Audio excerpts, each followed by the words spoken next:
Hey everyone, and welcome to the NintendoFuse Podcast.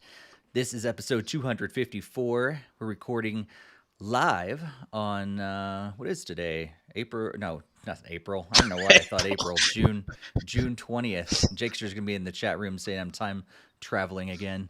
But June 20th.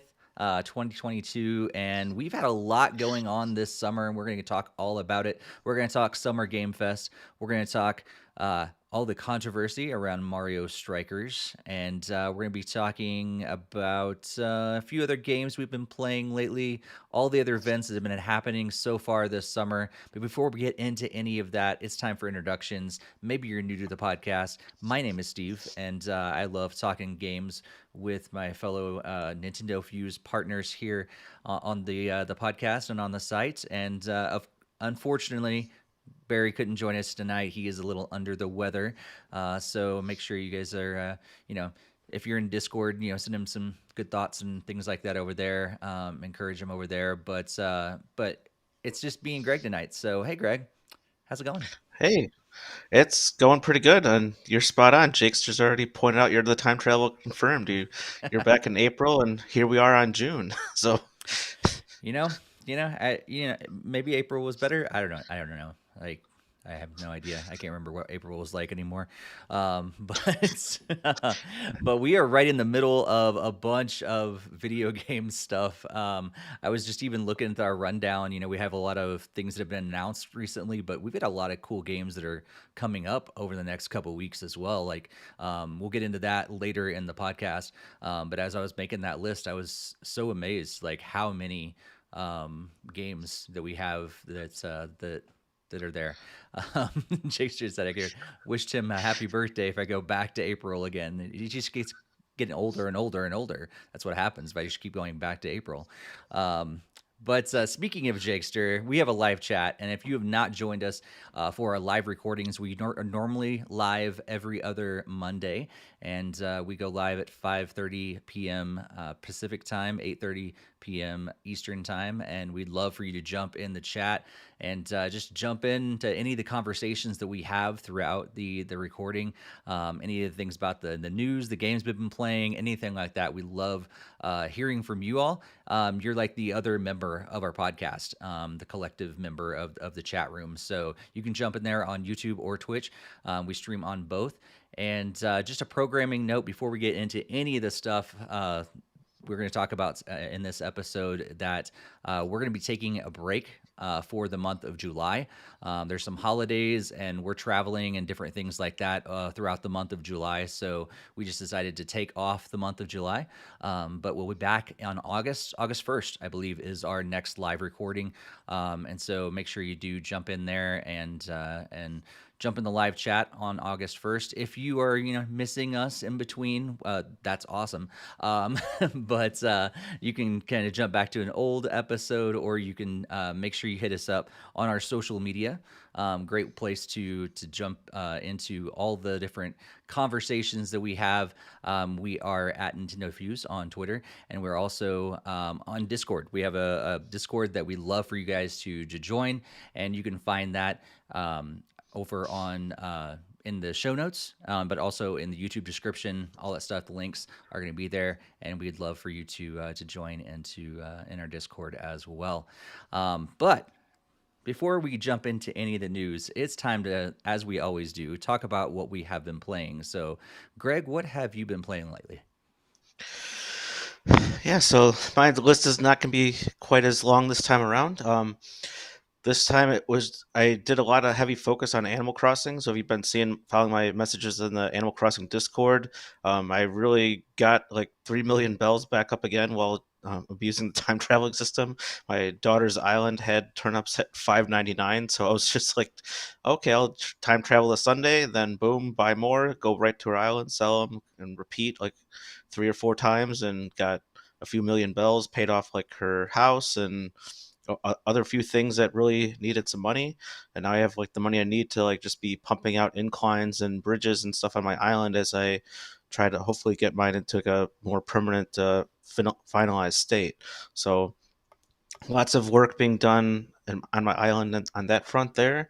Um, I also did some Mario Kart 8 Deluxe with my daughter, and that was just a lot of fun. Just playing some of the different like the battle mode and online racing. It's still just a heck of a blast to play, and I was really thinking that we'd have our next courses for the DLC pack released by now, but hopefully sometime soon. I don't know. Um, I did check out a game Stardew Valley. That was like the promotional item. I finally discovered the in-app thing to I can get more icons and everything like on the Switch consoles. I was like seeing lots of friends have all these unfamiliar icons. I'm like, where the heck did they get these things? Right. And like now I found out where they've been storing these things. So um, yeah, so I got wanted to get those free points for playing Stardew Valley.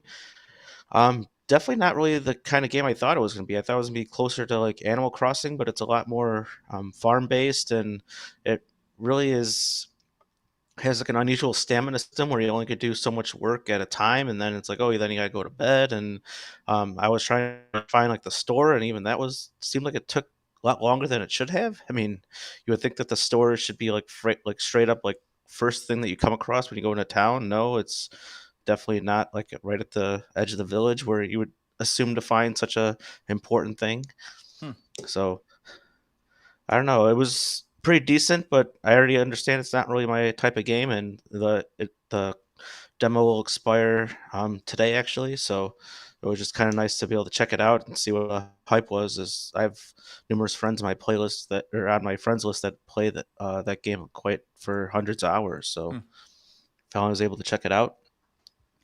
And also with that online app, they had like a advertisement to play the Kirby 3 from the SNES online app, and that was my first time playing that one, and that was actually a lot of fun. I'm hoping to go more into it like further on, but I only did like the first level just to kind of claim the coins, and then but it was something that I'm definitely marking to return to, as I really enjoyed Forgotten Land, and that really was my intro to Kirby and going back and playing a lot of his more classic adventures. So I really enjoyed my time there, and I can't wait to see more.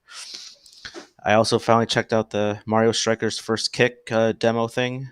I didn't before the last podcast, but now I definitely have lots of thoughts on that, and I'm sure we'll be diving into a deeper dive when we talk about that a little bit later. And then finally, still playing Fire Emblem Heroes on mobile. It's just been keeping me going, and they have like events going after the Three Hopes release that's coming up, and um, uh, lots of other ongoing events that they always have every month. So it's just been a lot of fun. Cool. Cool. Let's go to the chat real quick and see what everybody's been playing. Logan said he's been playing so untitled dev builds of a game, Kirby Forgotten Lands and Metopia with the kids still. Let's see. Looks like Jakester been marathoning the Metroid series. He's been streaming that as well. So if you haven't checked out Jakester over on Twitch, make sure you check out his stream. You can find that link in our Discord. He posts that in there, so you can follow all of his Metroid games over there. And also, he played and finished Super, Fusion, and Dread. And last night started Prime 1 and been continuing Triangle Strategy. And all the while, Lego Star Wars is still not fixed. That is unfortunate. And then Dave says he's been playing Elite Beat Agents, Switch Sports, and Shaking on New Horizons each day. So that's awesome. I have been playing quite a few games. And Greg and I were talking before we started recording that this is probably the first time where my list is longer than his. And I'd be interested. It might be longer than Barry since he's been sick. He might not have been able to play as many games as well. But yeah, I've been playing Rocket League Season 7 of the free to play season. So this is like the second time we've had Season 7. But yeah, it's been pretty cool. It's a little different than the last season. They're like focusing on like all these like fancy gold stuff this time. So people are a little more pleased with the Rocket Pass and everything this time. But I've been playing that. Clash Royale, of course. I also went in to play Captain Spirit. I know Barry would have been really excited to hear that I finally tried out Captain Spirit. So that is like the prequel to Life is Strange 2. So I haven't started Life is Strange 2 yet, but I played the prequel, and it's actually free on Xbox and PlayStation, and I think Steam as well. So if you haven't ever checked out a Life is Strange game and you're wondering what it's about, you could like try out Captain Spirit because it's free. But played that and enjoyed it. It's a fun game. Kind of focuses on this little kid and kind of his experience, and it's supposed to, I think, lead right into Life is Strange 2. So excited to get into that at some point. Also played a game called Swaps and Traps, which is I don't know if I got this game for free or if it was like a really really cheap game. There's several games that I have on my Switch that I can't remember where I get them from. So I apologize to any publishers that are out there that maybe gave this to me for free that I forgot that I downloaded it. But I finally tried Swaps and Traps, and it's a fun little platformer kind of game with some cool puzzle elements. So if you're looking for something like that, I can't remember, like I said, it may be free or if it was really really cheap on the eShop. So yeah, it's nothing amazing, but it was really fun and it's cheap or maybe free. Also played Mario Strikers Battle League, and played the demo, but then also played the full game as well. We're going to get into a little bit more of that later in the podcast, so I'll kind of save some thoughts around Mario Strikers until then. Played a little game called Freshly Frosted that was talked about in the Wholesome Direct recently. And it's a puzzle game that involves making donuts. So it's like a really simple game. In fact, my wife has actually started playing a very similar game on her phone recently. And so when I booted up Freshly Frosted, got the review code from the publishers and booted it up, and I was like, oh, this is very similar to the game my wife has been playing. So it's basically you have to lay down these conveyor belts in the correct order in order to get your donuts through certain stations. So to get the frosting, to get the sprinkles, to get the filling, that sort of thing, and then end up at the place they're supposed to in the end. So you have to lay down all these conveyor belts, and then eventually you get them, set up properly, and you have to like sometimes like eventually like the further you go, it's more complicated. You have like different things you have to do, but you only have like the rectangle that you have that they give you, and it's a grid sort of thing, and it's actually really fun. I found myself I thought I was just gonna sit down for just, I don't know, 5-10 minutes and be like, okay, cool, I got a good idea of what this game's about. And the next thing I know, I'm finishing the first 2 worlds, which are like 8 or 9 different levels in each of those worlds. I think they call them boxes of donuts. Actually, it's a dozen. If I'm not mistaken, it's a dozen for each of those because that makes sense because donuts. What about the And baker's dozen? maybe that's the DLC. But yeah, so I ended up playing through 2 whole ones because I had so much fun with it. So that was fun. And then played another game that I think I'm going to call more of an app. It's called Coloring Pixels Collection 1. And it's been out for a while on Steam and other things, but it just came out for Switch. And basically, you get pixel art and you color it by number. That's basically it. So I did a pig.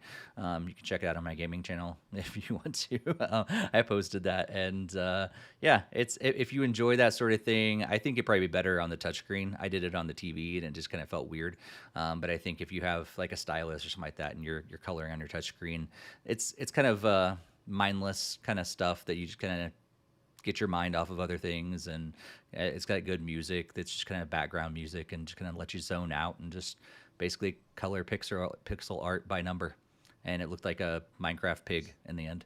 So yeah, that's Coloring Pixels Collection 1. And I played some Teenage Mutant Ninja Turtles Shredder's Revenge, which we're going to talk about in just a little bit. But before we jump into that, we want to make sure that you know a couple things. One, we have a new affiliate code for a organization or a company called Ripped Apparel, and actually the shirt that I'm wearing right now came from Ripped Apparel. So it's kind of a cross between Mario and Doctor Strange, which is really fun. And I'm going to show you the if you're watching the video version, you'll see their website. So it's just rippedapparel.com, but we don't want you to head to rippedapparel.com. There's actually going to be a link in the show notes and the YouTube description where you can benefit us by going and actually using that link. And when you do, we get a little bit of a kickback if you buy something using that link. So if you don't mind, please do that. They've got a bunch of really cool shirts over there. If you're watching the video version, we have the gaming shirts scrolling on the screen right now, but they have a bunch of other things over there. And so be sure to use our link in the show notes or the YouTube description. And yeah, when you buy something over there, use that code, and you will be able, or that link, and you'll be able to benefit Nintendo Fuse as well. And if you want something just Nintendo Fuse merch, you can head over to our link also in the YouTube description or the show notes at spring.com, and yeah, be able to get shirts, phone cases, masks, stickers, all that stuff. We have a bunch of merch, and that also benefits us. So if you enjoy what you see and hear here at Nintendo Fuse, and you want to kind of show some support in some way, those are two ways that you guys can do that. And yeah, we'd really appreciate that. All right, Greg, you ready to get into some Teenage Mutant Ninja Turtles talk? Yes, Shredder's Awesome. Revenge. Awesome. Revenge of the Shredder. Let's do it. So, Teenage Mutant Ninja Turtles Shredder's Revenge just recently launched on all systems, including the Nintendo Switch. And I have been a huge fan of Turtles for forever. I think ever since the first cartoon came out, I was a huge fan. I wasn't super into the comic like a lot of people were, but they kind of got in with the cartoon and eventually the movies and everything else. I have all the collection of the little action figures and all that stuff. Greg, are you a huge Turtles fan as well?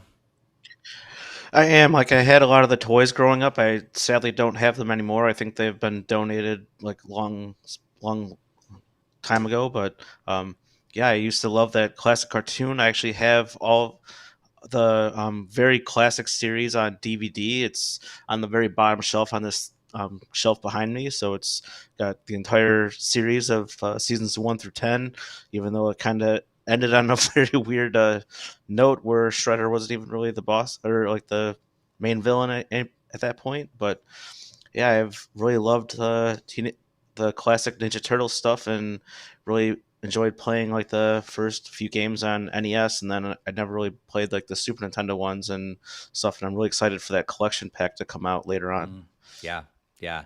I think I remember playing so much of the arcade versions and was so excited when it finally came to the NES and realized that like I thought I'd be able to, my naive young brain thought you'd be able to create the same graphics that I saw in the arcade on my NES, and that just didn't work. But still, it was a fun game to play, the arcade game, TMNT 2.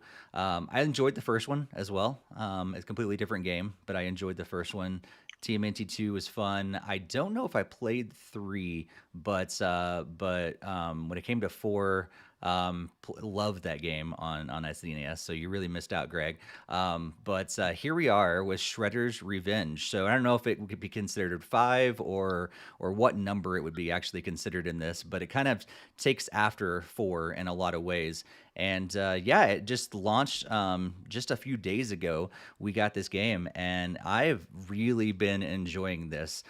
So it takes after the cartoon style. So if you are familiar with what the cartoons looked like, this is very much taking after the cartoon. It even has the music at the very beginning, although the words, not the words have changed, but the timing of some words have changed in the song itself. I don't know what the reasons are for that, but other than that, it's really fun.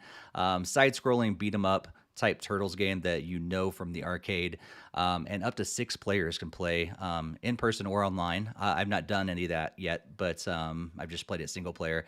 But yeah, there's a lot packed in here. Greg, what do you think of this game?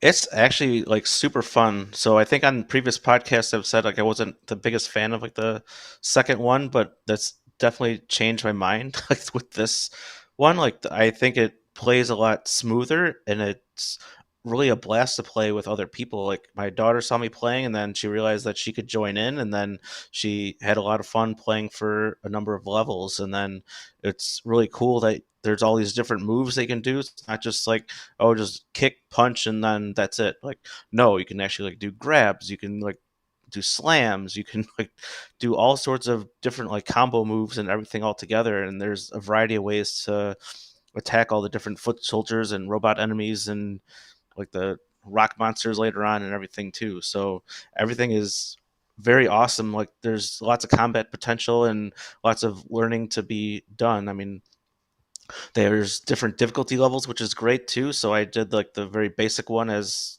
I said, I'm not he's the biggest fan of like the original one the first time around, but definitely will be trying to step up my game like when I play like with other people online down the road. So I've maxed out Splinter already, and I've already like beat the story mode on like one player, and Nice. then I've just been kind of going through and trying to redo other missions and the challenges that they offer on each level and everything too. So it's been a huge blast to play. Yeah, that's cool. Yeah, you've actually played a lot more than I have. Then I think I made it through the first 4 levels, but I was also like I've slowed myself down because I was considering like if I wanted to do the whole gameplay playthrough and everything on my gaming channel. So I have slowed myself down and then stopped from like progressing so fast, just in case I need to record it and everything too or stream it. But it's been so much fun what I have experienced in the first 4 levels, and I love how you can at any point treat it like an arcade system and just like jump into matches that are already happening with other players. So Yep. like I said, I haven't done that yet, but it was so cool to like play around with it and realize, wow, you can just hop right in just like you go to the arcade, put down your quarters, and like it was just like you're hopping in with strangers or hopping in with friends, and that's really fun. And it's cool that you can do the regular story mode and have like all these continues and everything and just progress at 3 different difficulty levels, if I remember correctly. I think it's like easy, Yep. medium, and hard. But then you can also Yeah, do essentially. Yeah. arcade mode, which is basically like you have limited continues. So it's like, just like you would be in the arcade. I am definitely not up for that right now. I'm going to continue on through the regular version for now, but it's cool that they incorporated that just, for those people that do want to have that kind of experience. Yeah, I thought that was really great to have those different types of modes, and I did do some online matches, and it was pretty fun to just play with some other people, and it was pretty like seamless and flawless for the most part. I know there was one particular level I was on, like one player completely froze, and we couldn't even move because the game was trying to like tell us to like, oh, we got to move forward, and this player's at the back of the screen, so you can't just like have him walk off the screen. And then thankfully, so it got like disconnected, but then another number of other players ended up disconnecting after that. So it Hmm. was like me and one other player after having like 4 or 5 of us playing at once for a little while. So Hmm. um, yeah, and then there are has been a few like glitches with it. Like I've had the game like force close and like completely shut down like from using the online mode as well too. Oh. Um, so that kind of stunk there, and I definitely think there might be some patches that need to come down the line. I don't know why that was happening, but um, just playing like single player was all perfect and fine and everything. This is the only one I've been trying to play online and access that, so really don't think it's my connection, but I Hmm. can't say for sure that it's not. But that was slightly alarming to see just the game just shutting down on its own, just being able to like for Yeah. issues like that. Yeah. That's crazy. Did you get the downloadable version or did you get the cartridge? I got the download version. I don't think the cartridge is fully processed yet through Oh, limited it's run yet. I still, don't yeah. think. So yeah. So if you do want the cartridge. I think they have like different packs and everything you can purchase. I know some of them are still waiting on that from limited run. So that's where you can get the physical version of the game. But the digital version, I think it's actually on sale. I don't know how long it's going to be on sale right now, and I was able to get it down to I think $20 after I cashed in a little bit of my gold coins and then the sale and everything. So for $20. Do you think this $20 to $25, we'll say, because I think the regular price is somewhere around 25, 27 or something like that. Of course, plus tax in most places. Do you think this is worth it, Greg?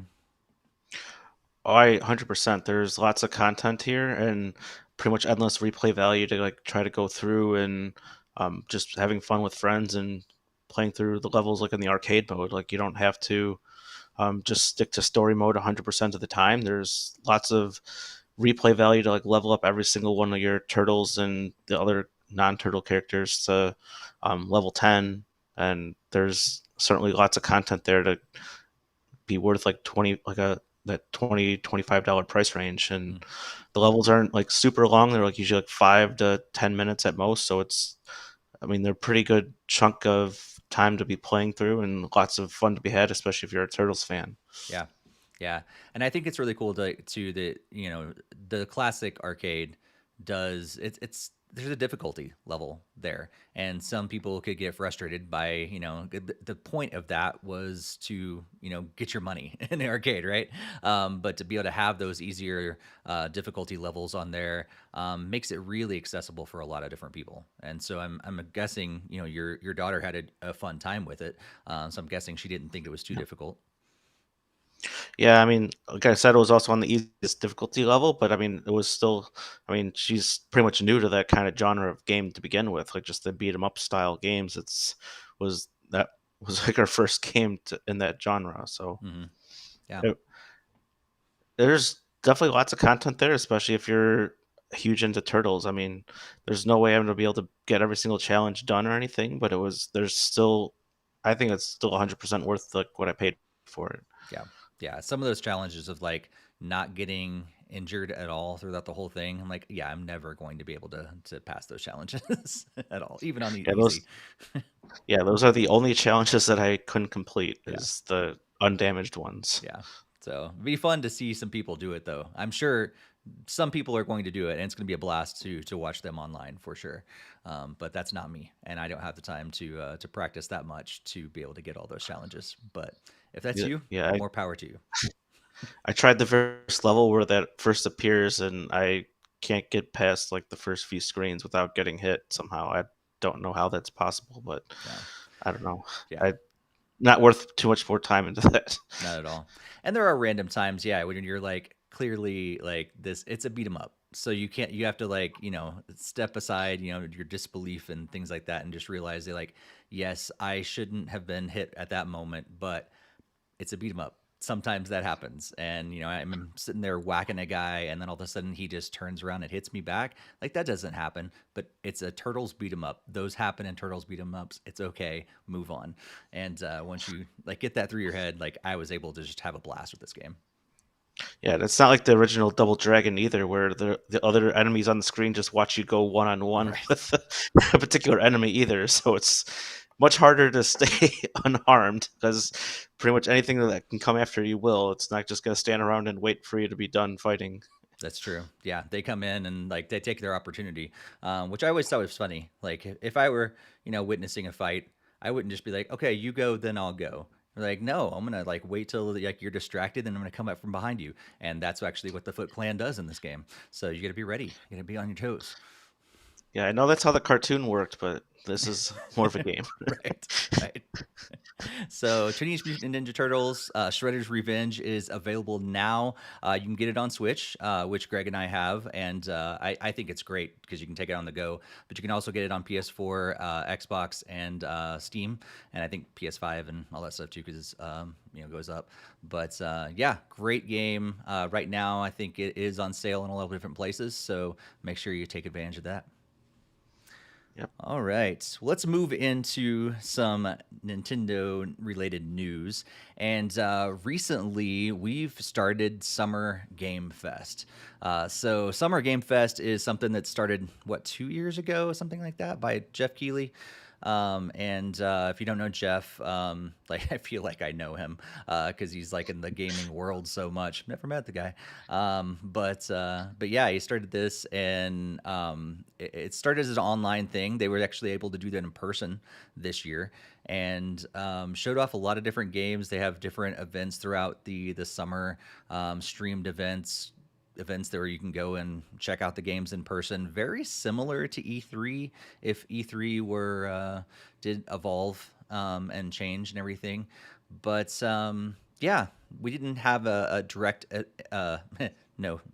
Didn't really intend to use the word direct there, but it works. Direct connection for Nintendo throughout Summer Game Fest. But even though we're supposed to eventually get a direct from Nintendo, but they weren't incorporated in the things except for third party games that are coming to Nintendo systems. So before we get into any of the things that were announced, Greg, what do you think of Summer Game Fest 2022 so far? Just general impressions. I mean, I didn't like really watch it specifically, but I mean, I've just been kind of going through the news, and there's definitely lots of awesome stuff that's been announced. I mean, unfortunately, we don't have a lot of the Nintendo stuff, as that's more for Nintendo Directs, but it's still great to see that there's lots of love out there in the gaming world, and lots of awesome announcements that took place during this festival. And like you said, it was great that it was live, because a lot of things are haven't really been live for a few years now, thanks to COVID, and that even includes E3. E3 was formally canceled this year, so hopefully that we'll have a more formal E3 next year. But it's still great to have live gaming events still like in the space. Yeah. Yeah, I'm with you. It's cool to be back, and I feel like Summer Game Fest has kind of started to hit its stride. I think in the beginning, the last couple of years, it was kind of like, okay, Yeah. I guess this is a thing, but it doesn't really seem like a thing. It's like you've called this something, but it's really just a collection of videos. But it's started to actually become more of a show, a presentation that has more of a collective. Thing together this year. I think they still have a lot of room to grow. I think if I was going to grade it, the A B C D F or A B C D F, I'd probably give it a C. I think it's average, it's passing. There's a lot of room to grow still, but I think in the beginning it was closer to like a D or an F. We got a solid C, C plus, I think this year, in my opinion. Yeah, if you were to grade it or what you've seen so far, Greg, what do you think where do you think it would land? I completely agree with you. I think it's still right around that C range, but there's always room for improvement. I mean, it's when it's only a few years old, and I still think that's quite an accomplishment to be getting that kind of like grade that quickly. I mean, it's takes a lot of effort and time and stuff to work with all the different publishers and get all the announcements and everything all organized and whatnot. But still think that, like you were saying, there's can be room for improvement as well. So Hmm. once they address any of those concerns and look at how they can do things a bit better and more efficient in the future, then that's will be really great for everyone when we can tune in to watch these like future festivals. Yeah. Yeah, I think it's really going to be interesting next year when E3 supposedly does come back. What does that mean for Summer Game Fest? Is it going to continue as it has been? Is it going to continue to get better, or will it take a huge hit because it's just Jeff Keighley and his friends, and he's got a lot of cool friends, and there's a lot of great connections that he has, but it doesn't have something like the ESA behind it like E3 does. So what do you think? Like if E3 comes back, is it going to compete? Is it going to push Summer Game Fest out of the way? I don't know. What do you think? It really could be either. I mean, it.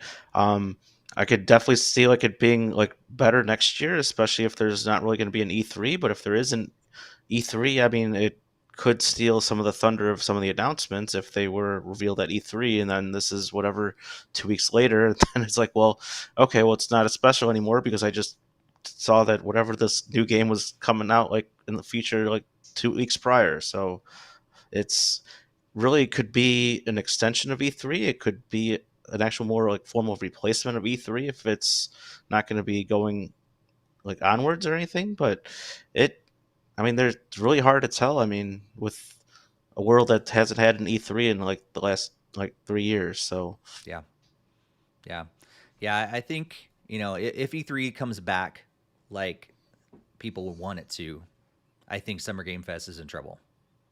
Just because of the power and everything behind E3. However, if E3 flops, like this could be an opportunity to step in. I think that's what they're wanting Summer Game Fest to do is that to step in. I don't know, you don't have the money, the talent, all the different things that come into E3 to be able to shake it up and do something. Maybe something from the grassroots sort of experience like Summer Game Fest might have the ability to evolve and change like it needs to. I don't know. It's gonna be really interesting. We'd love to let you hear your thoughts as well. So let us know in the chat, the comments later, what you think.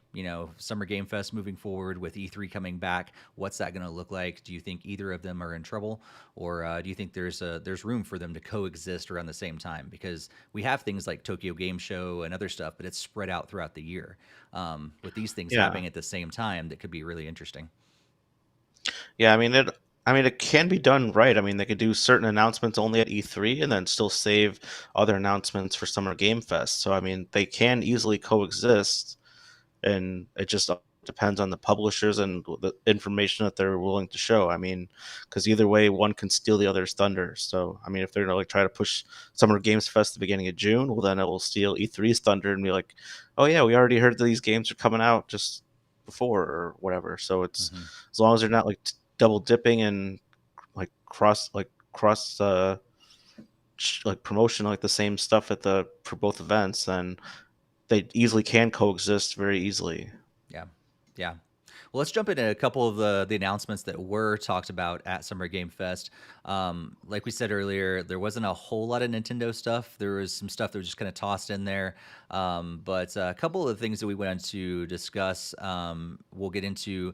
But before we do that, just heads up, if you're looking for a great place to have like a quick rundown of everything that's happened at Summer Game Fest, you can check out Tech Radar. We're going to be going through their article as we kind of go through these announcements. Tech Radar has a fantastic rundown of everything, videos and everything included. One of the big things that I noticed when we were watching, I think the original, the main Summer Game Fest when it came on, we saw some stuff from Marvel Midnight Suns. However, Nintendo Switch is now missing on the little screen, that has the end that has the logos of the different systems that the game's going to be on, and yeah, it's missing.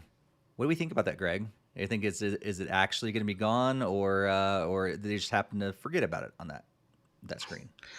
I mean, it's always so hard to know. I mean, it could be that like, oh, they don't want to support the Switch or don't think it's worth doing that. I mean, we're getting those rumblings of like the Switch successor. So is like, was it moved to that? Um, I mean, really, it could really be any number of things. Like I was saying, it could be like the drop support of the Switch, or it could just be Nintendo trying to be like, oh, well, we have our direct on X date, and we'll be announcing that this game is in fact coming to Switch, even though you already know that the game exists and will be coming to PlayStation 4 or 5 or whatever, and Xbox and everything there too. So, I mean, Nintendo's been very picky about their announcements in that regard as well too. So it's very hard to say why it could be excluded. Yeah, yeah. Jakester said in the chat, and we people have noticed this as well, that the Nintendo Switch pre-order page is now missing. When I checked on Nintendo's site the other day, I forgot to check before we started recording, but when I checked the other day, it was still listed on Nintendo's site, so you could still see the game page for the game. I don't know if it's still there or not, but at that time, like last week or something like that, it was still there. But yeah, it kind of seems weird. I feel like, honestly, if it does come back, I feel like it might be one of these cloud games. I don't know, like, because it seems like it's so big of a game. I don't know if they're gonna put it on there. They did it with Guardians of the Galaxy. Why wouldn't they do it with Midnight Suns as well? It's. I mean, it could. I mean, it could just be that the Switch can't really handle it. So I mean, it could have like had that like secret cancellation kind of thing, or I mean, you never really know where they go with these things. I Yep. mean, cancellations happen, and that sucks. And obviously, there's that as well. But hopefully, it's not a cloud game. We have already seen that the cloud games are not very stable at this point in time for our current generations of systems. But I don't know. Yeah. Yeah. I hope it's not as well. It's also one of those games like I don't know like I mean, I really like having Marvel Ultimate Alliance on Switch, but man, Midnight Suns might be one of those games that I want to see in 4K. So if I have the option, I might get it on Xbox instead, because it might look so beautiful. And if it's going to stutter some playing in the cloud on my Switch, I'd rather have a great experience playing on Xbox instead. So um, yeah, that's kind of where I'm landing right now. It's really unfortunate because I Switch needs some top tier third party games like that. But yeah, it's not looking good right now. Yeah, I mean, we did notice like I think there was a comment in our Discord saying like the Splatoon 3 screenshots were in 4K, which is usually a first for Nintendo. So I mean, is this some sort of like speculation for the a new generation of Switch and this game will be on there, or Mm, I mean, who really knows? I mean, yeah, it yeah. I it mean, we don't want to get our hopes up too much, but yeah, is the reason they removed it because they're going to put a new logo on there when they announce the new thing in the near future? Probably not. Let's put our expectations in the proper place. But it is cool to think about, and yeah, maybe that's the reason, is because they got something else up their sleeve.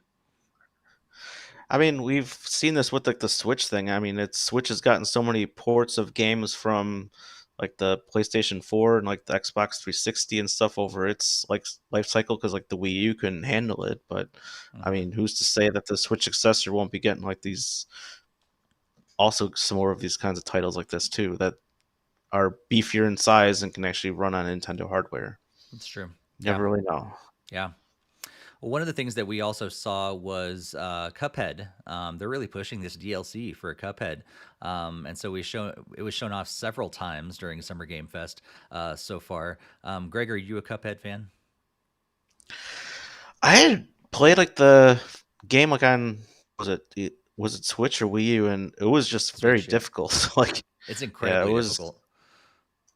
I mean, it was fun from what I played, but it was just I wish could have been able to been toned down a little bit. But Yeah, yeah. I mean, I thought it was really cool, and my daughter really loves the Netflix cartoon series, Hmm. and so it's like it's very cool game. It just I very cool series, I guess. But I wish I could handle the gameplay more.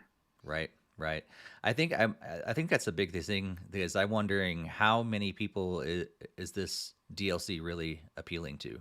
Because the majority of us probably can't make it through the level like 4. Um, so why do we need a DLC pack of levels? Unless it's, made easier or something for us.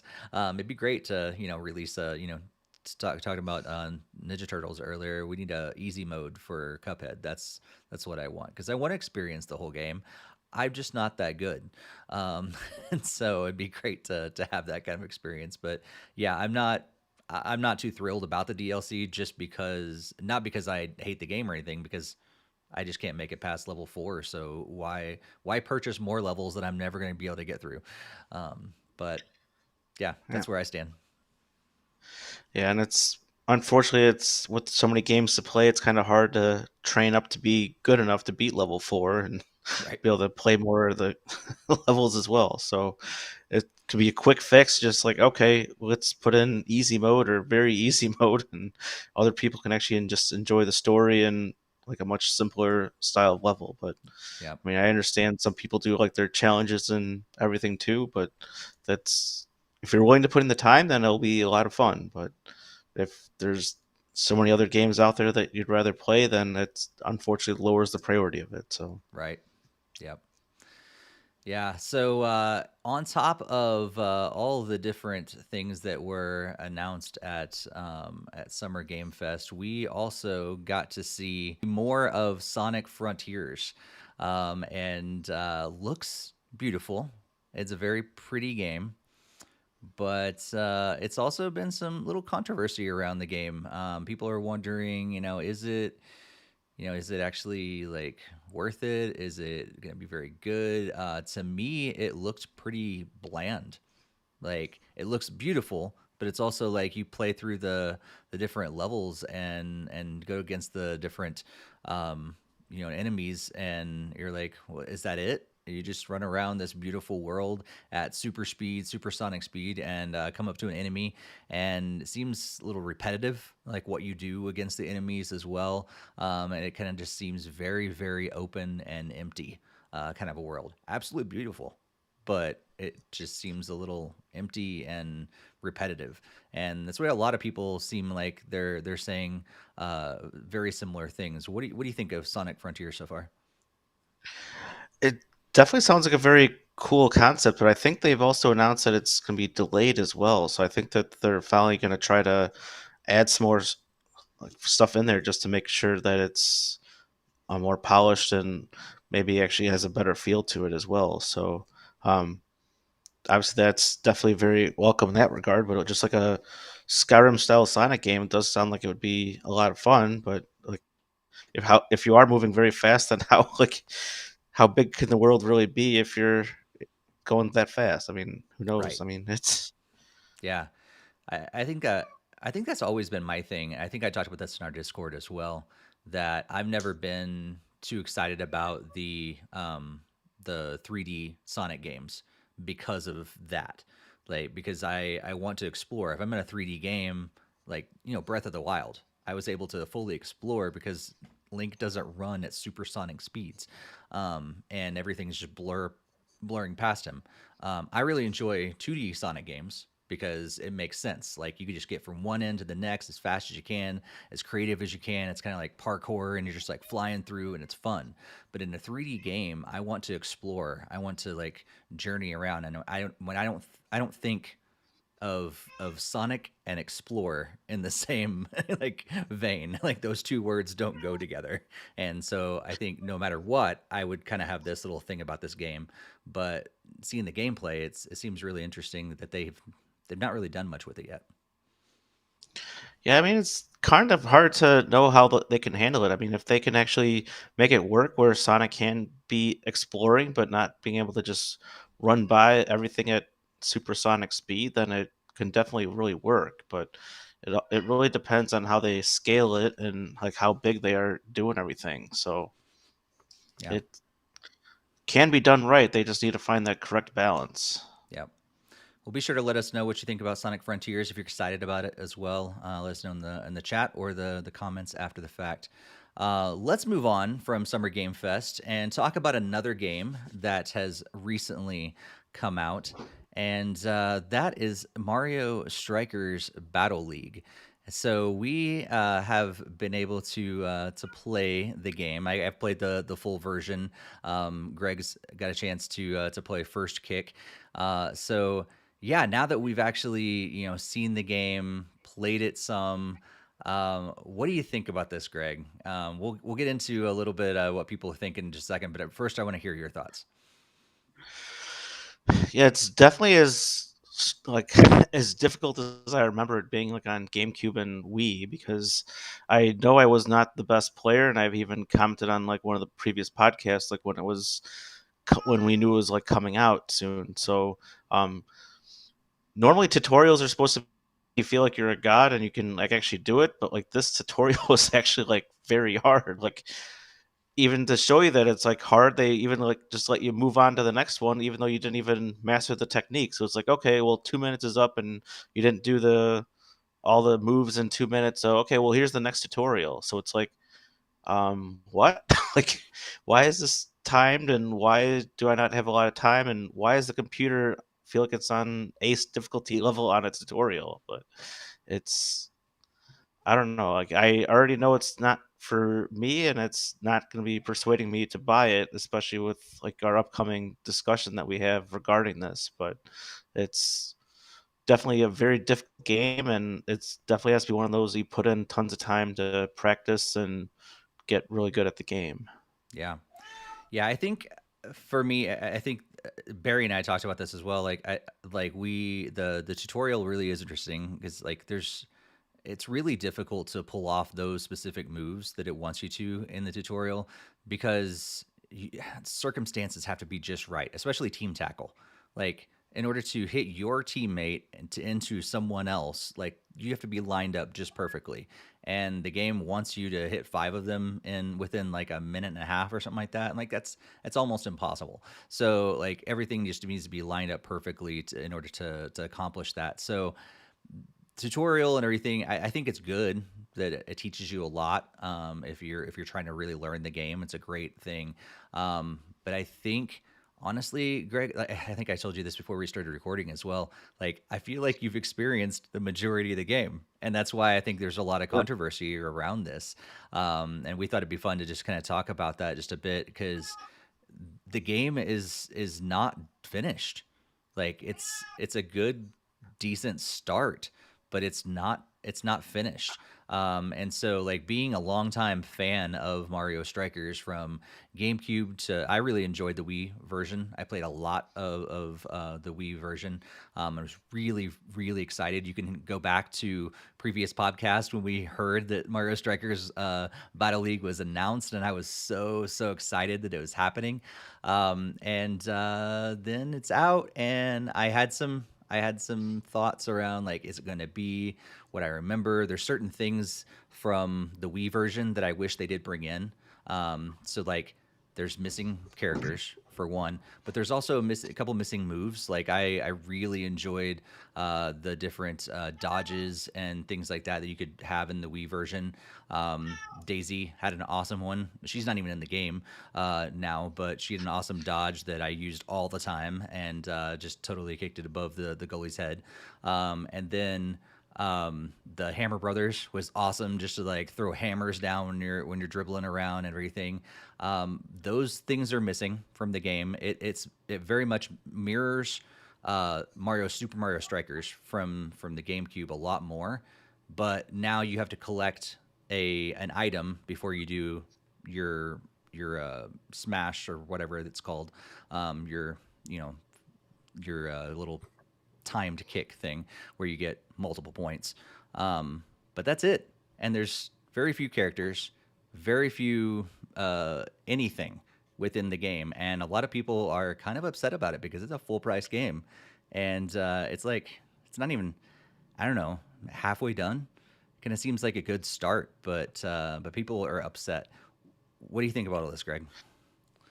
I definitely agree. Like I've been reading everybody else's like thoughts on this, and it seems like a lot of the Mario sports games in general have taken this approach just to like, okay, let's get the game out. It's even June where like all of these have been coming out. Like Aces came out in June, and um, Golf, and they're pretty much coming out at a full price game, and then they're promising these free content updates for the foreseeable future where they're adding in extra characters and extra modes and everything else, and it's really making it seem like they're just rushing all of these sports games out in effort to try to get people to like just buy the game and hope that they'll continue to play it for the foreseeable future.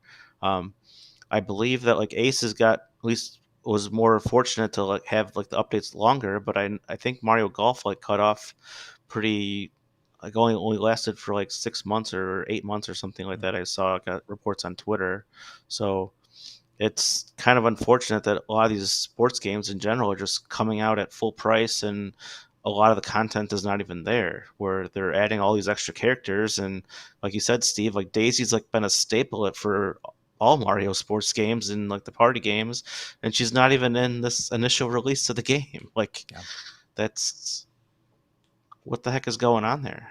yeah, yeah. And I think the online of the game is okay. as well. I haven't really had any issues with it so far, but it seems very bland because the leagues have not really fully opened up yet, and I don't really know what that's going to be like. I don't really know, like, to get 20. If you don't have 20 people in your league, are you going to be at a disadvantage? Do you actually need the full 20 to be able to get to be able to move forward in the rankings?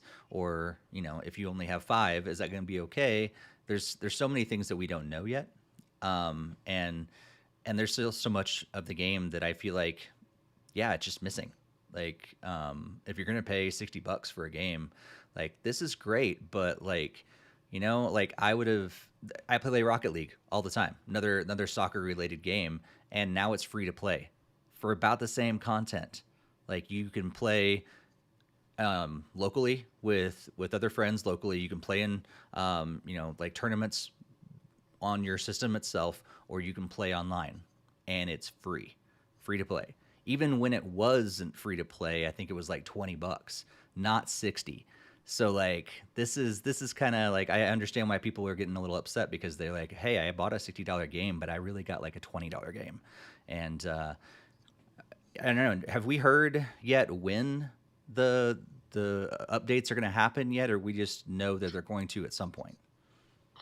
I don't think there's been a thing of when yet. I think it's just like it's gonna be coming, and like I even like prefaced like it earlier, we don't even know like when the next Mario Kart 8 Deluxe tracks are. So they're really dropping the ball on like when a lot of these content updates are even coming. It's just gonna they really do a lot more of the shadow drops and stuff, and I really think that that could be more beneficial to know like when the updates are coming, and also how frequently. Like, is it gonna be every week? Is it gonna be like every month? Is it not gonna like not be like every 3 months? I mean, that's important stuff to know if you're gonna be purchasing a game, especially if like the all the content is not even there. I mean, Hmm. I don't really feel comfortable recommending to buy Strikers until I see it like more like on a sale. I mean, maybe like next like Mario Day, like next March, it's gonna be a better price, and that's might be when I would pick it up. But Hmm. and that also means a lot more of the updates would have already been out by then, hopefully. But Yeah. it really they need to be better at communicating a lot of these DLCs, like when they're gonna actually be launching, and not just like okay, and then like oh tomorrow play as Daisy and Mario Strikers. Like Right. that's not really how that works. Yeah.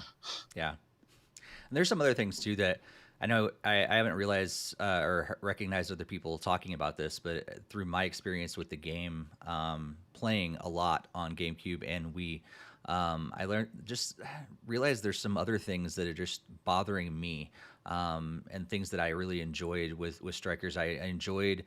I feel like either one of two things had happened: either the characters got larger, or the play field got smaller, because I felt like I had more room to move my characters around. I had more room to make plays happen, to pass, all those different things in both the GameCube and the Wii version. But here on Switch, I feel like you're tightly compacted.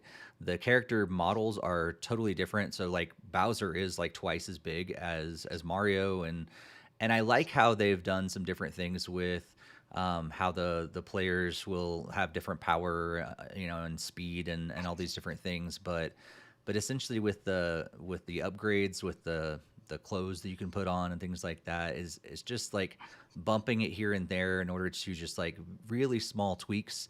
And it's almost like I did some tweaks, but just to try it out. But I was totally okay with just picking those characters from the beginning. Like, if I wanted a character that had more speed, I just picked one with more speed. I don't need to make Mario faster. I just know that, oh, well, Toad is faster or whatever, and I just pick a different character, because the other than those different attributes, they don't have very much of a different gameplay. I guess their play style is not vastly different like it was in the Wii version, where I would pick Hammer Brothers because I know I wanted to jump up and throw hammers down and destroy my opponents while I was running around. I wanted to pick Daisy because I wanted her to do the loop rainbow shot every time. But now it's very very similar, and so even though we don't have a lot of characters, like, the characters all act like each other anyhow, except for one's stronger than another, one's slightly faster than another, one has supposedly a better shot than another. I don't know. Like they could be doing so much more. So yeah, I'm right with you and everybody else that's like not so happy with Mario Strikers Battle League right now. Yeah, and I even commented on somebody's like a post on this game on Twitter. Like, I know we're like with the Wii, like the 3DS eShops are shutting down and everything, and if a lot of these games are going to be requiring these updates just to play the game, and what happens like when the eShops are gone and we can't even play the game because all the content is no longer there anymore because it's not on the card.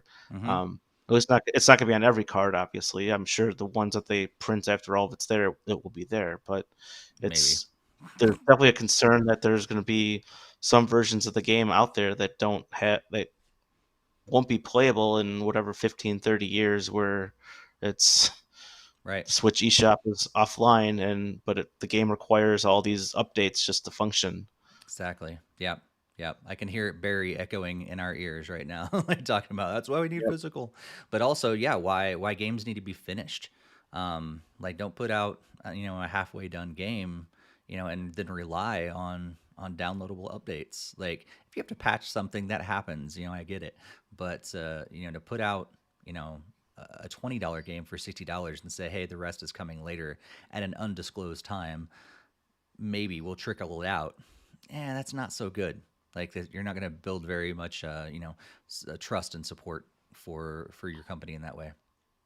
I know it makes me really nervous to be rooting for Mario Baseball because that's my favorite Mario sports game, and that seems like it would be the next one to come back because we already have tennis, golf, and now Strikers is even back after an absence. But it's definitely going to be concerning that it's like, well, it's going to probably be announced and only be have like half of the roster when it launches, and it's going to be feel like a downgraded version of even the GameCube one. Mm-hmm. That's very concerning that these Mario sports games are not being fully complete when they're launching. Yep. Yep. Absolutely. Yeah, I'm just gonna general. I see a lot of people basically saying the same thing in the chat. Everybody is not too excited about what's going on, and they're also talking about your cat. So Yep, he made some brief appearances. He wants to replace Barry on the podcast. So he's already jumping in and sharing his thoughts. He also had some, quite striking, he was, thoughts about Mario Strikers. yeah, I know. Um, I was translating it for everybody. yeah, that's right. That's right. Those weren't Greg's thoughts. Those were actually his cats. Well, let's move on to something a little different. Microsoft. We're going to talk about Microsoft, and this actually has nothing to do with Switch. But we thought it'd be interesting for you guys to know. Number one, because we want to make sure part of the reason we do this podcast is to inform you about the recent news, but also to kind of share our thoughts around what is going on in the gaming world and how it could impact Nintendo. So this crazy thing that Microsoft just announced is that they are bringing Xbox Game Pass cloud version to smart TVs. So you no longer need a console anymore. All you basically need is a computer, and you can play Xbox Game Pass streaming these games. Now we just talked about the cloud version, so like I don't know, how that's going to work with people that have not so great internet speeds, and most smart TVs don't have a huge hard drive, so you're going to be able to actually download these games. You're pretty much just going to be streaming them.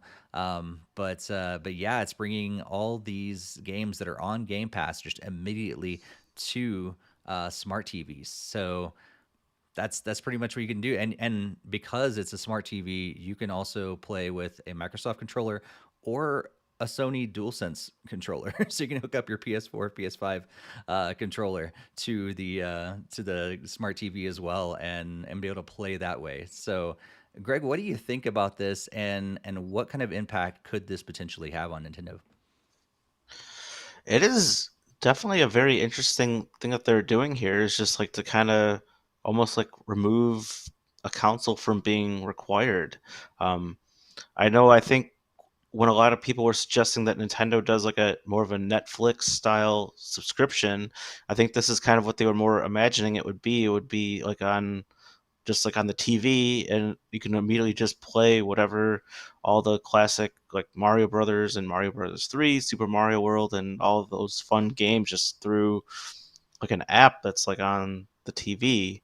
And that's certainly a very interesting perspective. I mean, right now Nintendo will be very anti that at this point in time, because it took Nintendo I don't know how, like 15 years before they decided they wanted to do mobile games. And like now that they're very limitedly there in mobile space to begin with, I mean, I don't really see them wanting to jump on board to be like, let's put our classic catalog just like on this app they can just put on a television or whatever. I mean, even if you're buying it or whatever, I mean, that's cool there too, unless they make like a Switch Online exclusive to be able to download the app onto the television. If they're able to manage that, like logging into your Nintendo account, that would be a huge step in that way. But I really don't think Nintendo would be taking that kind of route through with their games, at least in the immediate future.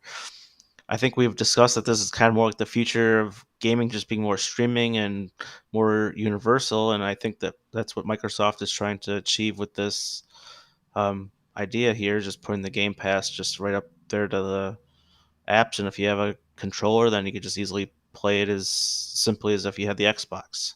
Hmm. Yeah. And I think it seems it's very much going in that direction. Like, I think like Nintendo is very much console gaming experience. Um, I think for the most part, Sony is probably very similar as well. Um, but Xbox and Microsoft have seemed like they're moving into this direction where like we just want to be a game provider. Yes, we have our console and we're proud of it and we want you to buy it, but you don't have to. We just want your monthly subscription. We want your annual subscription, and with that, we get your regular money, and we'll give you access to a large number of the games that are on our system, and you don't even need our Xbox to play it. And I think it's really interesting. I think our chat room is already saying though, like they don't have fast enough internet, and a lot of people don't have fast enough internet. Yes, the majority of people probably in the United States, North America as a whole, maybe the world doesn't have fast enough internet. But I guess it's enough for them to say, "Hey, let's try it." These people that do live in areas that have high speed internet, fiber, all those different things, gig speed internet, like maybe it's worth it for them, even though that's not the majority of the market. But maybe it's worth at least checking it out, I guess. I don't know. Like, so I think for me, I really wonder, yeah, is this in fact the future of gaming? And yeah, what will that look like for Nintendo eventually when they don't have a console to promote and put their first party games on anymore? Like, well, do we have a Nintendo TV? The Nintendo TV that everybody has wanted for a long time, just like the Apple TV. Will it finally happen, or will Nintendo be putting the next Breath of the Wild 5 just streaming on your smart TV, or streaming on your smart device that you have hooked up to your TV at some point? Yeah, I mean, it's really hard to say. I mean, I know Nintendo's been a lot more about the experience and trying to like innovate and move things in like different directions, especially we've seen like with the Wii with the motion controls, and like the Wii U was able to finally have like a somewhat handheld experience, and now with the Switch it no longer tethered to the dock. But um it's really hard to say like if it's something where Nintendo will be drifting away from their consoles just to more offer this more like a service. um I don't think it's any secret that Microsoft has lost lots of money on producing their Xbox consoles. Like Microsoft is a huge company and can afford to sell them at a loss. But that would obviously kind of clear up that red there if like their games are just playable on a TV and they don't need a console anymore. And then you can still produce more powerful games. You just need more powerful internet. You just need but like a 4K TV. You need a 10K TV. I mean, whatever. I mean, it's Yeah. that stuff will just naturally upgrade over time, and if they could just have their games on there, then that's might be easier than just trying to sell a console down the line. So Yeah. I mean, that kind of removes that factor of it if you just need their subscription service and then you can just play the games, or they just take your money for being signed up for it. I mean, That's true. Jokester saying something in the chat that I think is really important, and I think if Barry was here, he would very much voice this as well. That this is bad for the physical gaming world as a whole. If we're just streaming games, then we don't have access. What happens when that service does go down eventually? Or you can't. Your internet goes down. Now you can't have any games at all. Like, at least, when you do have a cartridge and it doesn't require internet signal, you can go and actually, still play your game. But if your internet goes out or your TV dies or whatever it is, like, that's your only access to games. Not that it's it's still, it's a something that is not essential in our lives, of course, is video games. Let's yep, acknowledge that. yep, But like, being able to have it physically, you can still pop the cartridge or pop the disc or whatever in your system and be able to play it. But when it's only streaming, it's very similar to people that are like movies or TV shows and everything. When you own the rights to stream that to your home, you don't actually own the game itself. And so for some, that's okay. So if, like, I have a Disney Plus membership, and I'm okay with because I don't need to own all of those movies and TV shows. If I have access to them, cool. But I'll still buy the Blu-rays of, like, the Avengers movies because I really want to own those. Even if I ever sometimes have to cancel my Disney Plus subscription or my Netflix subscription or whatever, there's certain things that I want to own and I have the ability to own that. But if we're going that direction where everything's just streaming, I think you're going to take a lot of people off. yeah, and like even Netflix has already gone through some of this stuff. They lose, like they have content that goes up there, and then the provider will be like, "Well, I don't want you to have this on their service anymore," and then it's like just gone. Like that can easily happen with the games too. It's like, oh, you have Breath of the Wild 2 on there. Oh, well now gone. Like no longer can play it. And if Mm-hmm. that's the only thing that exists and there's no cartridges, no eShops, then it's like, well, that game just pretty much ceases to exist unless Nintendo wants to put it back up, just like Mario 35. It was a streaming game and was playable for a year, and then it Yep. just snap your fingers and can't play it anymore. It's completely gone. Yep. It's almost like it never happened. Right. Right. Yeah. It's gonna be weird. But it's interesting that they're trying out. I kind of wonder. I don't know. I don't know too many people that really even love their smart TVs anyway. So, like, most of them are slow. So, like the operating systems and everything too. So this could be Yep. a really poor experience too. So it could backfire on Microsoft for sure too. Yeah, I mean, I don't think games are quite there just because of like how large they are and like how interactive they're supposed to be. Like I don't really see streaming as an easily like a thing that can be done like in this day and age. Like I think there needs to be a lot more done to make this more like a worthwhile like a thing. I mean, that's kind of why I was hinting at if Microsoft wants to be kind of done with losing all that money on consoles, and it's obviously a path that could be forward for them, but I definitely don't want like Nintendo and Sony and everybody else like just to be going on board and just it's Mm-hmm. it's important just to be able to play like the games like pretty much whenever you kind of want to, and that's why they exist. Like the Mm-hmm. NES cartridges exist, you can pop them in, still play them today. It doesn't matter if they came out in the 80s and 90s. It's like they're Yep. still there and can be played. Yep. But just to have like a another subscription service just to keep it running and doing all this extra streaming that requires like not only like top of the line televisions but also pretty top of the line internet connections. It's Mm-hmm. not a good future where like all that stuff just continues to cost more and more money as they raise subscription rates as well. Like Netflix Mm-hmm. has increased their subscriptions, and certainly Game Pass is going to have to go up in cost at some point in the future. It's not going to be permanently at its current price, which I don't even know because I don't have it.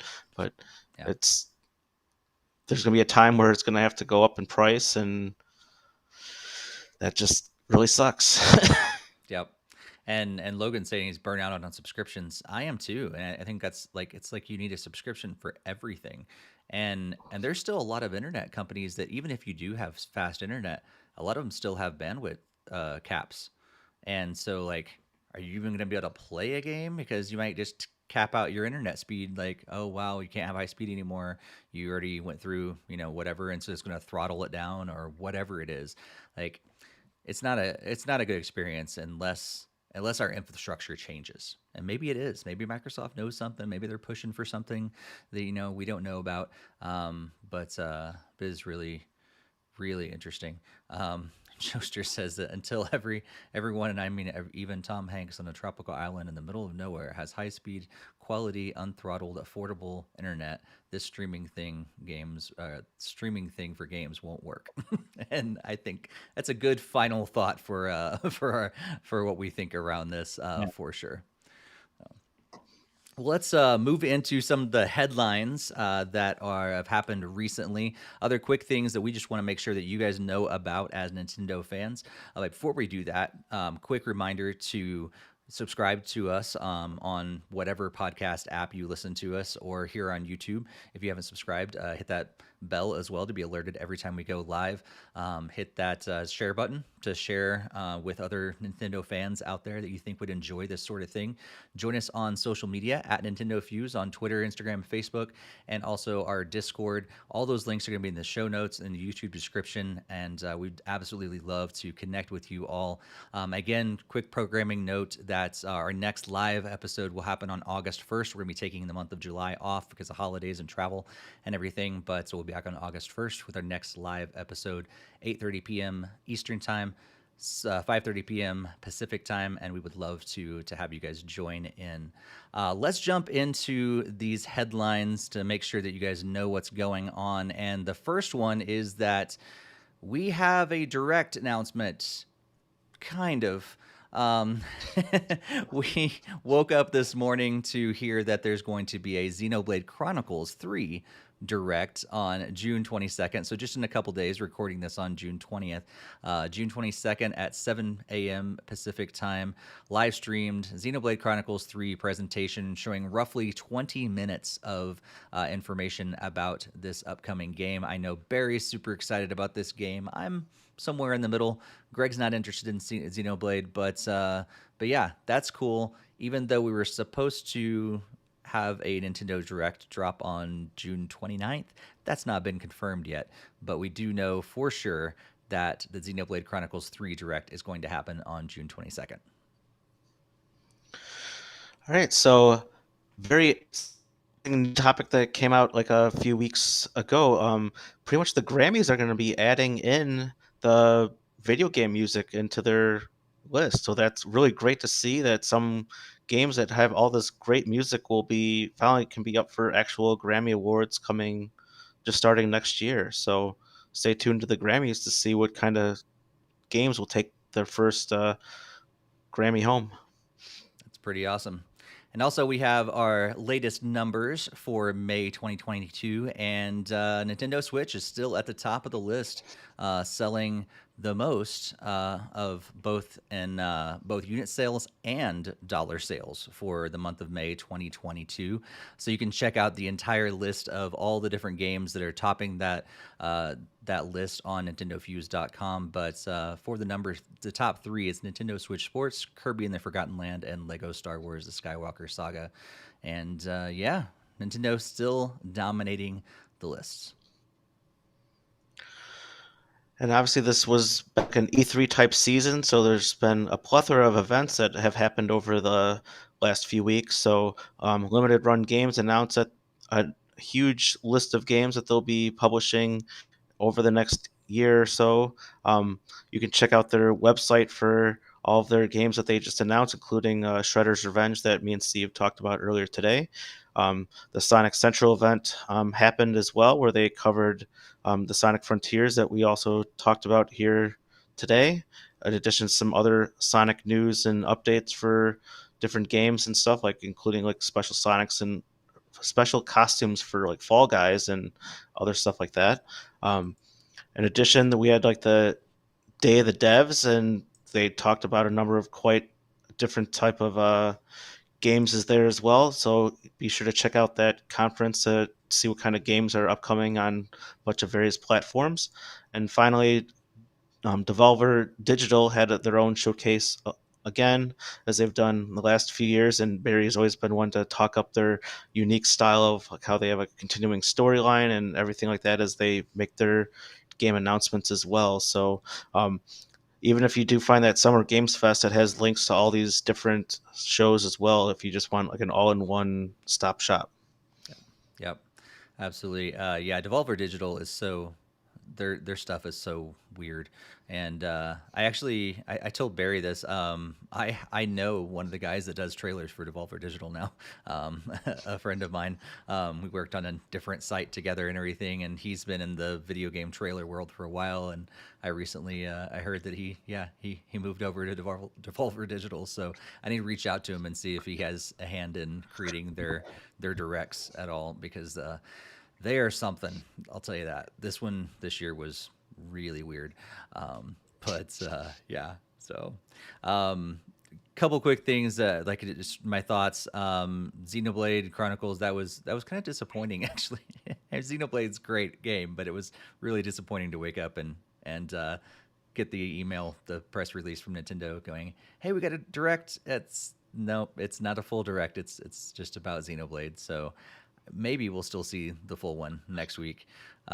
Really cool that Grammys are adding video game music. That's awesome to hear. There's a lot of great composers out there that really deserve some recognition for the amazing work that they put into their game music. So really cool to see that added. I don't really pay attention to the Grammys much anymore, but a lot of people do, and it's still a cool thing to win a Grammy for music composition. And now that all these different composers get to experience that, that's awesome. So at least have a chance to experience that. And yeah, cool to see Nintendo still on top. There's a bunch of stuff out there that Greg, you walked through earlier and everything. Just all the different information. Jokesters already complaining about his wallet, because there's a lot of cool games that have been announced. What are your thoughts about all these different headlines? Yeah, I was definitely a little bit disappointed to see that our podcast predicted a Xenoblade Direct, and unfortunately Barry's not here to defend himself to be like, oh, check out this new Xenoblade game. And I don't know. I mean, I know it's something I still need to give another chance to, but like that first game like really soured my taste on the series as a whole. But I hopefully someday I'll be one to check it out. But since am a big Fire Emblem fan, I still need to like do like Three Houses. I still need to like play other games in like my favorite franchise before I'm like, you know what? Let's give Xenoblade that next shot. So sure, it'll be added to like a list, but it's certainly not going to be prioritized like in a such a manner where it's going to be like that. I'm going out to buy it tonight and put it into the system tomorrow, kind of thing. So Yeah. it does suck that it's not a traditional direct. And I even replied to Barry on Twitter saying like, "Oh, if I need a good nap, I'll turn it on." So like, Kicking him while he's down. yep. But yeah, the Grammys being added, that like you said, it's great to see the composers and can get recognition for their work like more like international like level. Like Koji Kondo should certainly get some Grammys for all of his awesome music he's had in different games. Hmm. And there's dozens of other composers that definitely deserve their time in the sun. It would be really great if they were able to do kind of like a retroactive like winners for the category, but That'd I be really really cool. don't see them going in that direction at all, unfortunately. Hmm. So it's not like, oh, Mario 3 can win best soundtrack like next year or anything like Yeah. that. Yeah, the sales numbers is always great to see as well. Like Swiss Sports is pretty solid game, so it's really great to see that it's doing strong. And Kirby and Forgotten Land was a very epic game. I really enjoyed that as my first Kirby game, so it's still glad to see that's going strong as well as it's been a few months after launch. And yeah, the lots of different shows that I gotta catch up on and see how my wallet will cry further down the line after Yeah. seeing how many more games I need to go after. Right, right. Well, we got a lot of games that are coming out over the next couple weeks and the next month until our next podcast recording. We'll get into that just in just a moment, but just another reminder that we do have a partnership with Ripped Apparel. I'm going to show you, those of you guys who are watching the video version, you can see the shirt that I got from them. It's kind of Doctor Strange and Mario combined. It's pretty fun. Really enjoyed it. I really enjoyed the shirt. And you can also get your own or a number of other shirts that are on Ripped Apparel's website. Be sure to use our link in the show notes or the YouTube description so that we get a little bit of a kickback for that. That's just a cool way for you guys to just show a little bit of support, but also get some great shirts and other things that they sell there. But it's a cool way for you guys to support us at Nintendo Fuse. So if you kind of been wondering for a while, like, hey, we enjoy what you guys put out, but how can we actually support you? This is a great way to do that. But you can also buy our merch, and you can check that out on our website, the YouTube description, show notes. We have links to all that, and you can buy your own T-shirts, phone cases, masks, stickers, coffee mugs, all that stuff over at our merch as well. And of course, we get a little bit of kickback from that. So it's just another way for you guys to support Nintendo Fuse and what we do here. Above everything else, we're just so grateful that you guys keep coming back and watching the podcast, listening to the podcast, sharing with others, joining our Discord and social media and all that stuff. It's so great to connect with you all. And so, yeah, you don't have to go out and buy stuff to support us, but if you want to, those are a couple ways. So. Well, let's jump into what's going to be happening over the next couple weeks. And like we said earlier, we are back on a live show on August 1st because we're taking off the month of July. But several games coming out over the next few weeks until our next podcast. So thanks to Metacritic for putting together a list of Switch games that are coming up. I'm going to scroll them on the screen as I usually do. But a couple ones to take note of. Fall Guys does drop free to play on June 21st. Also, Sonic Origins is making his way over to the Switch on June 23rd. Pocky and Rocky is coming out June 24th. Capcom Fighting Collection is coming out also on June 24th. Fire Emblem Warriors 3 Hopes is on June 24th as well. And Monster Hunter Rise Sunbreak DLC coming out on June 30th. The DLC for Cuphead, which is Cuphead and the Delicious Last Course, is also on June 30th. River City Saga 3 Kingdoms comes out on July 21st. Live Alive, which is a game I know that Barry's really excited about. I'm very intrigued about it as well. Coming out on July 22nd. Azure Striker Gunvolt 3 is coming out on July 28th. And of course, Xenoblade Chronicles 3 coming out on July 29th. So of these games, or maybe other ones that you know are coming out, what are you excited to play over the next few weeks, Greg? Definitely the Fire Emblem 3 Hopes, but I also really want to finish the first Fire Emblem Warriors game and hopefully even play some more Three Houses before diving into that. I guess I'll have to see how I feel about diving into Three Hopes if I were to not jump into Three Houses right away. My daughter's been really excited to do Fall Guys. She's been watching some videos on that and even knows that it's coming out on Switch this week. So like she was like, "Oh, it's gonna be coming out on the 25th." I'm like, "All right, looks like we'll be picking up that one at some point this week." So that's pretty cool there.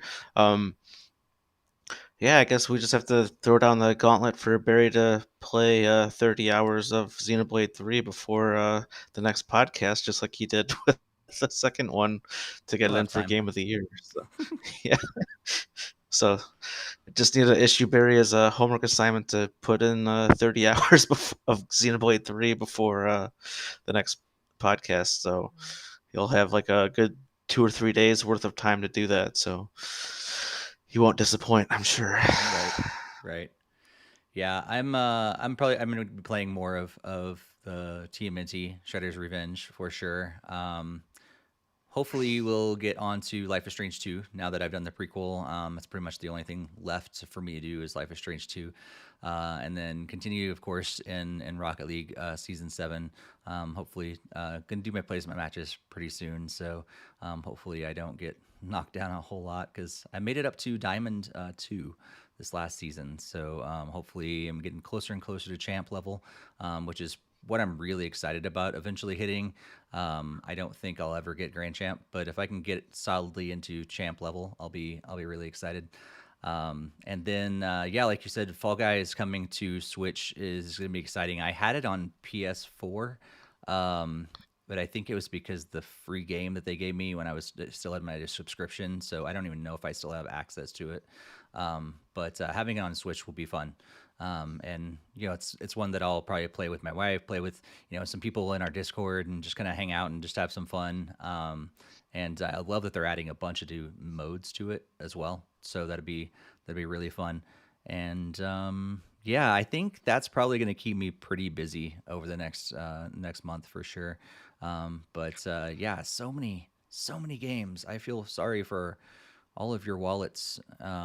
I'm glad that like I'm not really into all these games, like because my wallet would be really hurting. I mean, Capcom fighting stuff, Fire Emblem, Monster Hunter DLC, the Cuphead DLC, River City Saga, Live Alive, Azure Striker Gunvolt. Like these are some solid games coming out over this next month. This Yeah, is this great. this is like a huge list, and normally summers have been known to be kind of more dry with game releases, and I don't know, like this one seems to be really ramped up like more than normal. I don't know if it's just because of like E3 is kind of missing, and I don't know.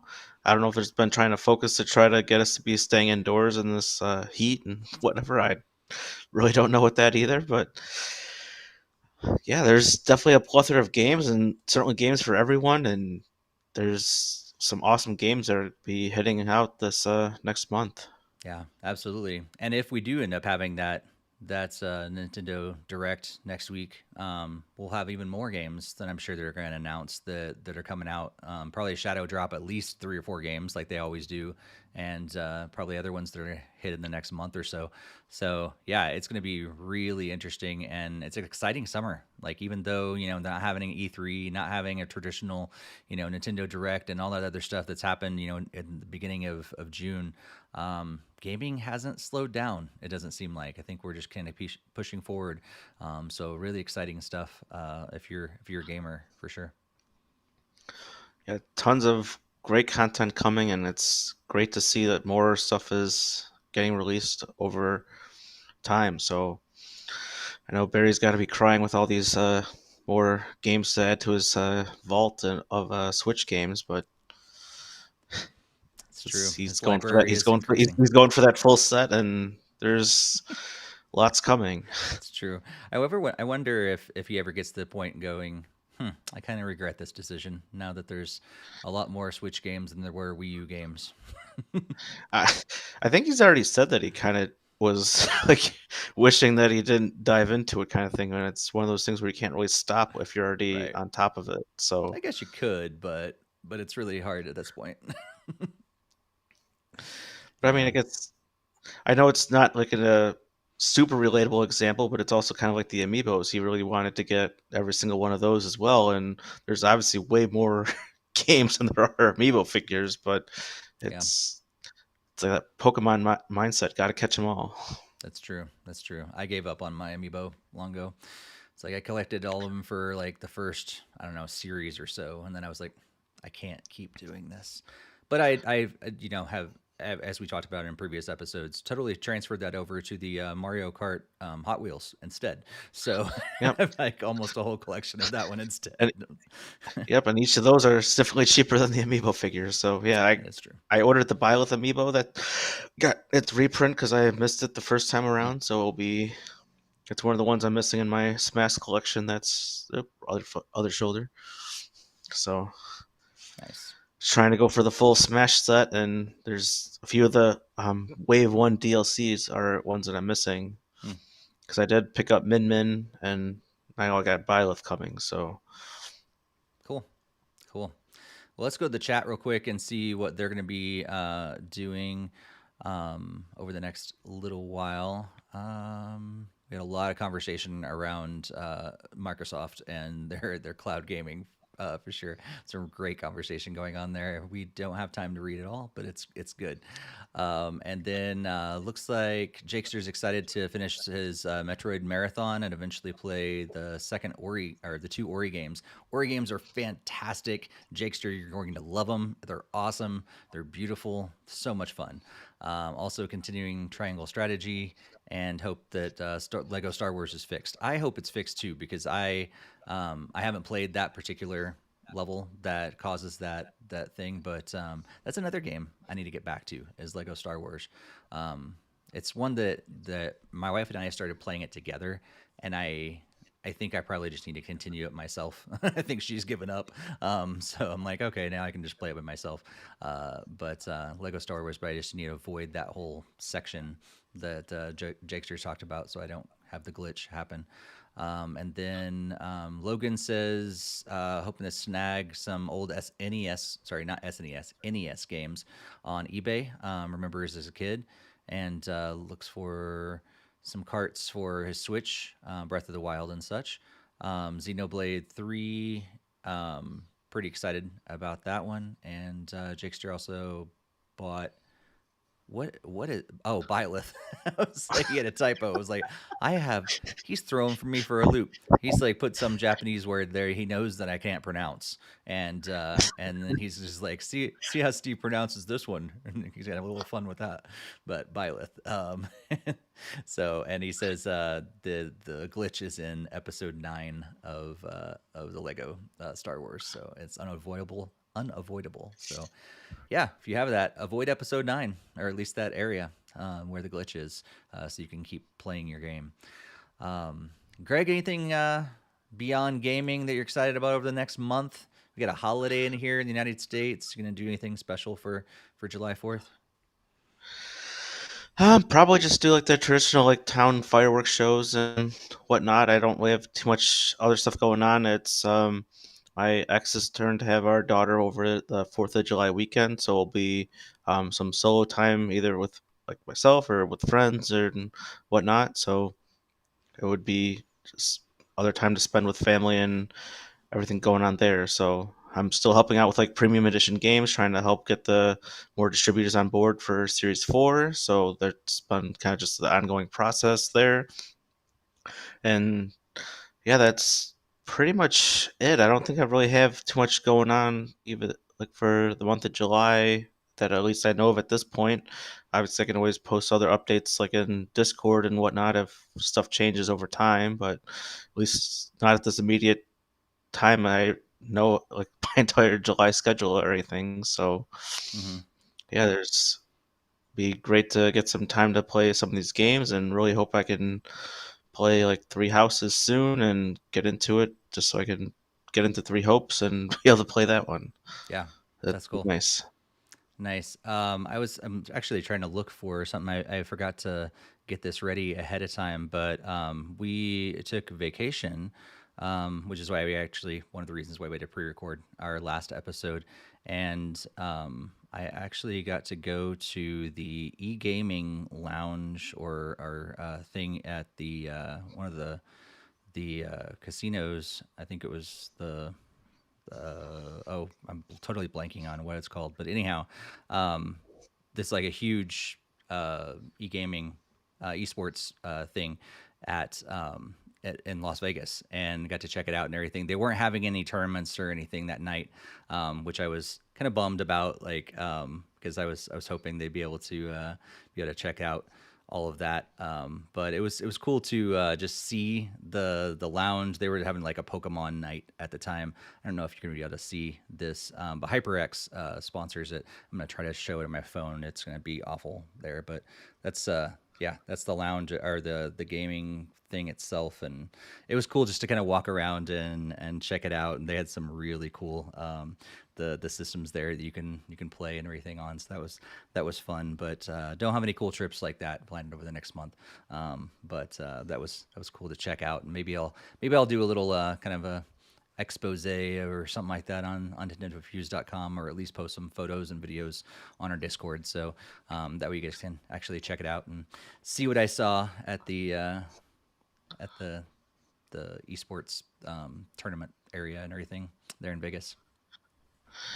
I just remembered, like, I didn't really get to go over my Father's Day thing where I took my daughter to this electronic game box thing, and it Oh, was really cool. There was like a local mall that has like one of these electronic game boxes, and it's pretty much like almost like a somewhat like virtual reality type like game experience. They have a projector that goes onto the walls, and then like to interact with the games, like you put your hand and like touch the walls to like press the buttons and interact, and it's pretty cool. There's also like a little headset that goes like that you wear, and then it kind of tracks like your movement as you go left and right or towards the main wall and back, and it like moves your character around. And it was actually a very interactive experience, and I thought it was really cool. And hmm, if you have one of those near you, I would definitely recommend checking out one of those electronic game boxes.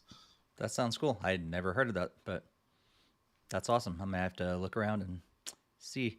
Also, the Nintendo like summer tour thing is happening soon, I think too. So I totally forgot about that, and maybe I'll get down to the mall and like south of Denver or something like that. I might check that out. So if I do, I'll Play throw Strikers. probably just play strikers and complain to the people there that can't do anything about it. But yeah, if I do, I'll throw some photos in our Discord as well, and probably on our social media. So make sure you check that out too. But well, Greg, it's been great to talk games with you as always. It's going to Same. be weird that we won't be back till for a live show until August 1st, but hopefully you guys enjoy chatting with us in Discord and everything else in between. Um, but yeah, we'll be back, like I said, August 1st for our next episode, for episode 255. But until then, happy gaming, everybody. Happy gaming, and tune in when Steve calls August 1st back. We're in June then. Yeah, yeah, that's definitely going to happen.